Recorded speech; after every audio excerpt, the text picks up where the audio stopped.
Hi guys. So front end developer career ఎలా ఉంటుంది? So చాలా మంది కొన్ని డౌట్స్ అనమాట. ఫ్రంట్ ఎండ్ డెవలపర్ అంటే ఏంటి? బ్యాక్ ఎండ్ డెవలపర్ అంటే ఏంటి? అండ్ ఫ్రంట్ ఎండ్ డెవలపర్ గా కావడానికి ఏ స్కిల్స్ నేర్చుకోవాలి? ఏం టెక్నాలజీ నేర్చుకోవాలి ఫ్రంట్ ఎండ్ డెవలపర్ అవడానికి? అండ్ జాబ్స్ ఫ్రెషర్స్ కి ఎక్కువ ఉంటాయా?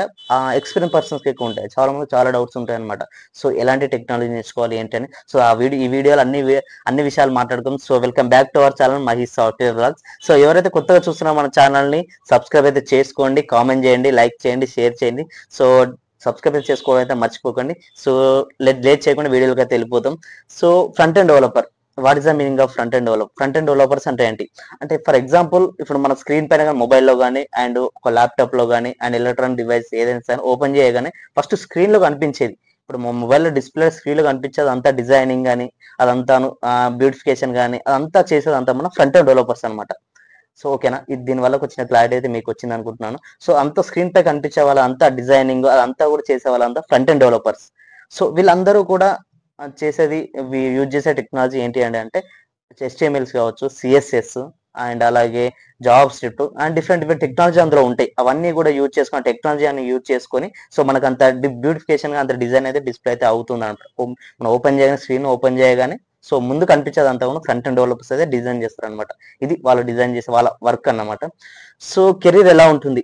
సో ఫ్రెషర్స్ కి ఎక్కువ ఉంటుందా అండ్ ఎక్స్పీరియన్స్ పర్సన్స్ కి ఎక్కువ ఉంటుందా అని చాలా మంది డౌట్స్ ఉంటుంది. సో ఆల్వేస్ ఐటీ ఇండస్ట్రీలో అండ్ ఈ రోలే కాదు, ఏ రోల్ అయినా సరే ఐటీ ఇండస్ట్రీలో ఎక్కువ డిమాండ్ ఉన్నది మాత్రం ఆల్వేస్ ఎక్స్పీరియన్స్ పర్సన్స్ కి, అందులో నో డౌట్ అనమాట. సో ఎక్స్పీరియన్స్ పర్సన్స్ కి ఏ రోల్ అయినా సరే, అది ఫ్రంట్ ఎండ్ కావచ్చు, బ్యాక్ ఎండ్ కావచ్చు, డాట్ నెట్ కావచ్చు, జావా కావచ్చు, పైథాన్ కావచ్చు అండ్ వాట్ ఎవర్, ఏ రోల్ అయినా ఏ జాబ్ అయినా పర్లేదు, ఏ రోల్ అయినా పర్లేదు, ఏ టెక్నాలజీ అయినా ఓకే. అన్నిటికన్నా అన్ని టెక్నాలజీస్ లో డెఫినెట్ గా ఫ్రెషర్స్ కన్నా ఎక్స్పీరియన్స్ పర్సన్స్ కే చాలా డిమాండ్ ఉన్నది అన్నమాట. సో అందుకే మనం నేను చెప్పేది ఏంటంటే ఇప్పుడు సో డెఫినెట్ గా ఫ్రెషర్స్ అయితే ఎవరైతే కెరీర్ గ్యాప్ ఉన్న వాళ్ళు అయితే సరే, ఫ్రెషర్స్ అయినా అయితే వాళ్ళైతే నేర్చుకోవాలి. మరి ఫ్రంట్ ఎండ్ గా రావాలనుకుంటున్నారు, వాళ్ళు ఇచ్చే సజెషన్ ఏంటి అంటే ఏం నేర్చుకుంటే బెటర్?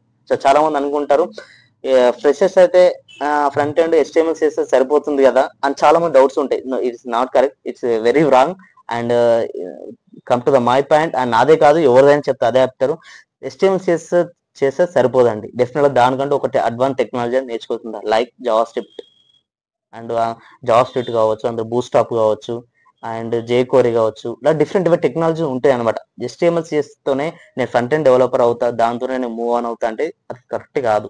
సో అవ్వలేరు కూడా, దానివల్ల చాలా ప్రాబ్లమ్ అయితే ఫేస్ చేస్తారు.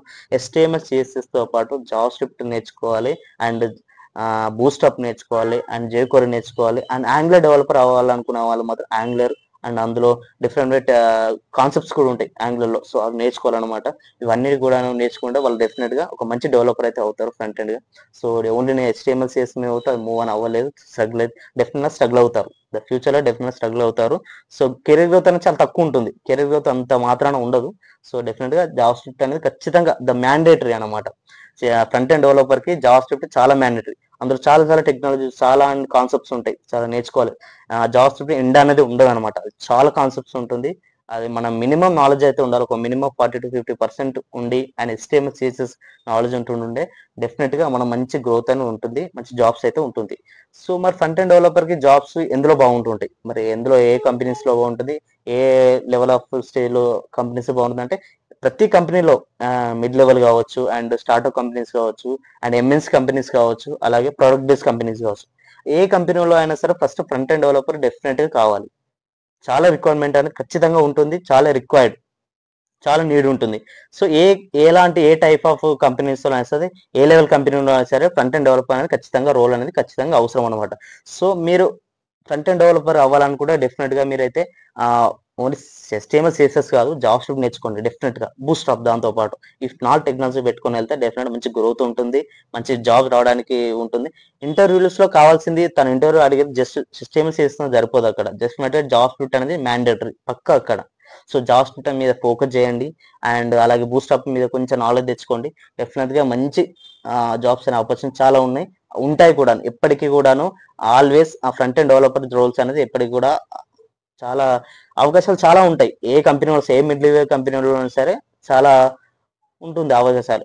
సో అలాగే మరి వేరే వేరే డెవలపర్స్ కానీ వేరే నేర్చుకుంటే ఇంకా బెటర్ అని, ఇంకేమైనా గ్రోత్ ఇంకా బాగుంటుందా వేరే టెక్నాలజీ నేర్చుకుంటా అంటే, నా ఏంటంటే front end developer HTML CSS jobs తో పాటు ఏదైనా బ్యాక్ ఎండ్ టెక్నాలజీ నేర్చుకుంటే ఇంకా గ్రోత్ ఇంకా చాలా బాగుంటుంది అనమాట.